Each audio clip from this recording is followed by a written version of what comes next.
Hello everyone, welcome to सेवक Sadhu learning news. आज का टॉपिक है क्राइम एंड पॉलिटिक्स, राजनीति और अपराध। क्या है साठ गांठ, क्यों इनका चोली दामन का साथ है और छूटने का नाम नहीं लेता है। इवन सर्वोच्च न्यायालय के इतने फैसले आने के बाद भी आज भी क्राइम और पॉलिटिक्स साथ साथ ही क्यों चलते हैं। साथ ही आपके कुछ ऐसे सवालों के आंसर करने की कोशिश करेंगे जिसमें आपको लगता होगा कि एक कम पढ़ा लिखा नेता कैसे आईएएस अधिकारी को इंस्ट्रक्शंस देता है। हमारे संविधान में ऐसी व्यवस्था क्यों है कि एक बहुत पढ़ा लिखा आईएएस अधिकारी भी नेता के अंडर में काम करता है। क्यों कोई अपराध किया हुआ व्यक्ति राजनीति में इतने ऊपर तक उठता है, उसकी भी एनालिसिस करेंगे।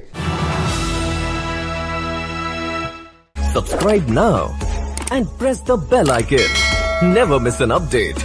Hello everyone, welcome back. जितने भी आपराधिक मुकदमे होते हैं, आपको ये बात माननी पड़ेगी कि सारे मुकदमे पूरी तरह से सही नहीं होते हैं, लेकिन जनता को ये बहुत अच्छे से पता होता है कि कौन से नेता पर ये मुकदमे जबरदस्ती लगाए गए हैं और कौन सा नेता आपराधिक प्रवृत्ति का है। आपराधिक प्रवृत्ति का होने के बावजूद लोग उनके आगे पीछे घूमते हैं और उनका खुल के सपोर्ट करते हैं। हम सभी जानते हैं कि किसी को भी अपराध करने वाला व्यक्ति पसंद नहीं होता है, उसके बावजूद लोग उसको इतना सपोर्ट क्यों करते हैं। दुनिया का एक नियम है, पावर हमेशा ही लोगों को अपनी तरफ अट्रैक्ट करती है, फिर वो चाहे सही तरीके से हासिल की गई हो या फिर गलत तरीके से।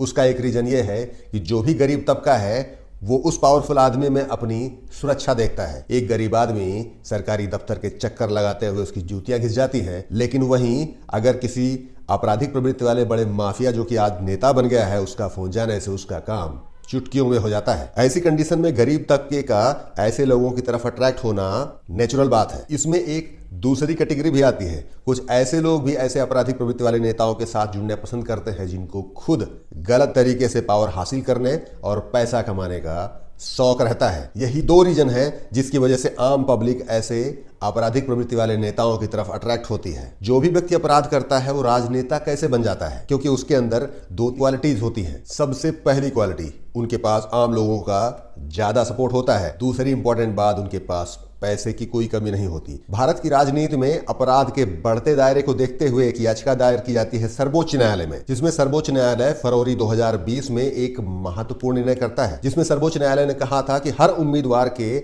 आपराधिक इतिहास की जानकारी स्थानीय समाचार पत्रों में और राष्ट्रीय समाचार पत्रों में प्रकाशित होनी चाहिए। इतना ही नहीं, पार्टियों को अपने सोशल मीडिया हैंडल पे भी ये सारी डिटेल डालनी पड़ेगी, जिससे आम पब्लिक को इसकी पूरी जानकारी मिल सके। और कोई भी पार्टी अगर ऐसा नहीं करती है तो उसको सुप्रीम कोर्ट के आदेशों की अवमानना कहा जाएगा। हर पार्टी को अपने उम्मीदवार के ऊपर चल रहे केसेस की जानकारी पार्टी की वेबसाइट पे भी डालनी होगी, जिसमें अपराध की प्रवृत्ति, चार्जशीट की क्या है कंडीशन, संबंधित न्यायालय कौन सा है और उसका केस नंबर क्या है, ये भी दर्शाना जरूरी है। साथ ही उम्मीदवार के चयनित होने के 48 घंटे के भीतर या नामांकन करने की पहली तारीख से 2 हफ्ते के अंदर ये सारी डिटेल पार्टी को इन सारे पोर्टल्स पे डालना अनिवार्य है। साथ ही सर्वोच्च न्यायालय ये भी आदेश करता है कि इस आदेश के अनुपालन की डिटेल्स इलेक्शन कमीशन के सामने 72 घंटे के अंदर प्रस्तुत की जानी चाहिए। सर्वोच्च न्यायालय ने यहां तक कहा है कि किसी आपराधिक प्रवृत्ति के व्यक्ति को आप क्यों कैंडिडेट बना रहे हैं, यह भी आपको स्पेसिफाई करना है। इस आदेश में क्लियर कट कहा गया है कि जो भी उम्मीदवार आप चुनते हैं उसका चयन उसकी योग्यता के आधार पर होना चाहिए, ना कि उसके इलेक्शन जीतने की पॉसिबिलिटी पे। अगर हम पिछले लोकसभा चुनाव के आंकड़ों पर एक नजर डालें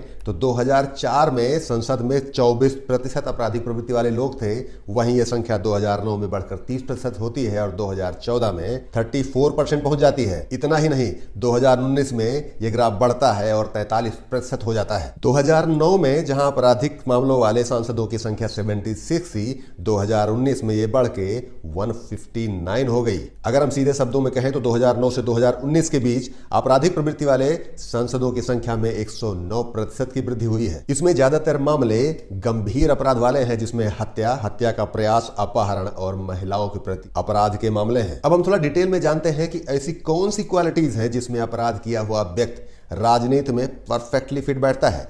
सबसे पहली क्वालिटी, अपराध से कमाया गया पैसा और उनका बाहुबल पॉलिटिकल पार्टीज के लिए बहुत बढ़िया से सूट करता है। और क्योंकि भारतीय राजनीति में जाति और धर्म का एक इंपॉर्टेंट रोल है, इसलिए भी आपराधिक प्रवृत्ति वाला व्यक्ति बड़ी आसानी से चुनाव जीत जाता है। दूसरी इंपॉर्टेंट बात, पॉलिटिकल पार्टीज को फंडिंग चाहिए होती है। इलीगल काम करने वाले लोगों के पास फंड इकट्ठा करने का आसान तरीका होता है, जो कि उनकी जीत को भी सुनिश्चित करता है। सर्वोच्च न्यायालय का आदेश कुछ भी कहे, हर एक पॉलिटिकल पार्टी अपने उम्मीदवार का चुनाव सिर्फ एक शर्त पे करती है, वो इलेक्शन जीत सकता है या नहीं, उसकी समाज में कितनी पैठ है, उसके पास पैसा कितना है और पार्टी को कितनी फंडिंग दिला सकता है। एक और इम्पॉर्टेंट टूल जिसकी वजह से ये अपराधी राजनीतिक जीवन में बहुत फूलते फलते हैं, वो है आपराधिक मामलों में होने वाली देरी। किसी भी आपराधिक मामले को सॉल्व करने में 10 से 15 साल का समय लगता है। वो भी एक बहुत बड़ा रीजन है कि ऐसे आपराधिक प्रवृत्ति वाले व्यक्ति राजनीति में प्रवेश भी करते हैं और बहुत ऊंचे पदों तक पहुंच भी जाते हैं। एक और इम्पॉर्टेंट फैक्टर, ज्यादातर समाज के लोग ऐसे बाहुबलियों की चमक धमक और उनके बाहुबल की तरफ नेचुरली अट्रैक्ट होते हैं और यही उनके लिए संजीवनी का काम करता है, क्योंकि राजनीति में लोगों का सपोर्ट ही सबसे बड़ी चीज है। अब मैं आपको बताता हूं सबसे आखिरी और सबसे इंपॉर्टेंट फैक्टर। सपोज करिए कोई ऐसी सिचुएशन बनती है जिसमें अगर मैं ईमानदारी से काम करूंगा तो मुझे लाखों रुपए का नुकसान हो सकता है। वहीं अगर मैं किसी आपराधिक प्रवृत्ति वाले व्यक्ति का सपोर्ट लेता हूं या कोई गलत तरीका अपनाता हूं और लाखों पैसे कमा लेता हूं, तो आप इसमें कौन से केस में जाना चाहेंगे? हम सभी जानते हैं कि ऐसी कंडीशन में मेजॉरिटी पैसा ज्यादा कमाने वाला रास्ता चुनेगी, क्योंकि इस मॉडर्न टाइम में अगर कोई व्यक्ति गलत तरीके से भी ज्यादा पैसे कमा लेता है तो लोग उसको स्मार्ट कहेंगे। जैसा हम सभी जानते हैं, वेस्टर्न कल्चर हमारे ऊपर हावी है और आज हम सही गलत ना देख के सिर्फ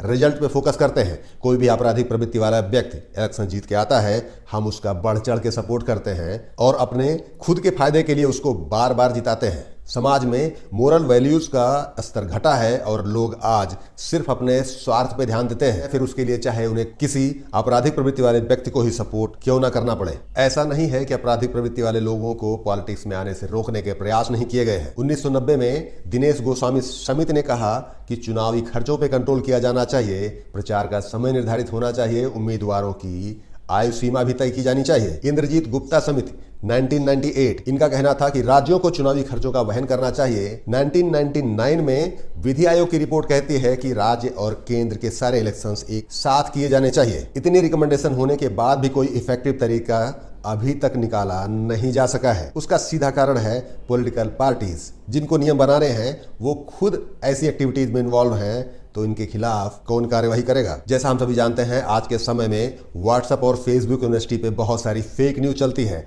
ऐसी कंडीशन में भी अपराध को छुपाना बहुत आसान हो जाता है। अगर इन सभी चीजों को कंट्रोल करना है तो सिर्फ उसका एक ही तरीका है कि संसद खुद इस पे एक नियम बनाए और उसको पूरी तरह से फॉलो भी करे। अपराधी भले ही लोगों को और समाज को अपनी तरफ अट्रैक्ट करने में कामयाब हो जाता है, लेकिन पॉलिटिशियन आपराधिक प्रवृत्ति वाले व्यक्ति का सिर्फ तभी तक सपोर्ट करते हैं जब तक वो इलेक्शन जीतने की चाबी होता है। जैसे ही वो सोशल निगेटिविटी फैलाना शुरू करते हैं और उनकी इमेज किसी पॉलिटिकल पार्टी की छवि खराब करने और इलेक्शन हारने का कारण बनने लगती है, तो उनके खिलाफ कार्यवाही तेज हो जाती है। इसलिए भले ही आप अपराध करके बहुत सारा पैसा कमा सकते हैं, पॉलिटिकल रसूख भी पैदा कर सकते हैं, लेकिन जिस दिन आपकी इमेज खराब हुई और आप किसी पॉलिटिकल पार्टी के लिए खतरा बने, वहीं से आपके बुरे दिन की शुरुआत होती है। अब आपको बताते हैं कि एक कम पढ़ा लिखा राजनेता एक IAS अधिकारी को क्यों कंट्रोल करता है। पॉलिटिक्स में ट्रेनिंग पीरियड ही मिनिमम 10 साल का होता है। कोई भी व्यक्ति अगर नेता बनना चाहता है तो उसको लोगों के बीच में रहना होता है। ऐसे में एक बात जो बहुत अच्छे तरीके से समझ जाते हैं वो है जनता का सेंटिमेंट,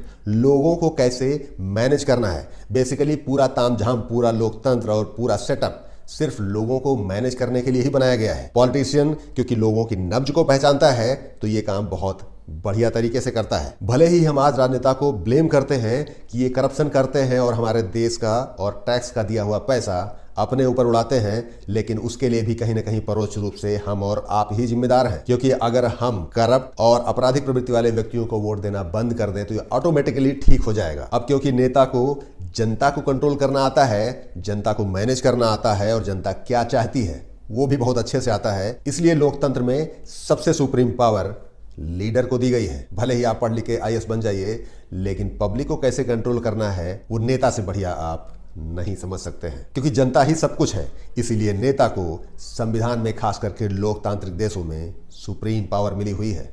अपराध समाज में व्याप्त एक ऐसी बुराई है जिसको हम और आप कहीं ना कहीं इनडायरेक्टली सपोर्ट भी कर रहे होते हैं। जब तक समाज में मोरल वैल्यूज को जिंदा नहीं रखा जाएगा और उनको बढ़ाने का काम नहीं किया जाएगा, तब तक ऐसे लोग समाज में फूलते फलते रहेंगे। लोकतंत्र की सबसे बड़ी ताकत वोट है, जो आम पब्लिक का एक मौलिक अधिकार है। इसलिए आप जब भी कभी वोट करने जाएं, उम्मीदवारों के बारे में सही जानकारी जरूर इकट्ठा करें और अपने विवेक से अपनी मोरल वैल्यूज को आगे रख के वोट करें, क्योंकि आपका एक सही वोट एक अच्छे आदमी को बड़ा नेता बना सकता है जो देश को आगे ले जा सकता है। सेवक साधु लर्निंग न्यूज के इस एपिसोड में इतना ही। वीडियो को लाइक करें, चैनल को सब्सक्राइब करें और देखना ना भूलें हर शनिवार रात 8:30 बजे Sevak Sadhu learning news. Thank you so much. Subscribe now and press the bell icon.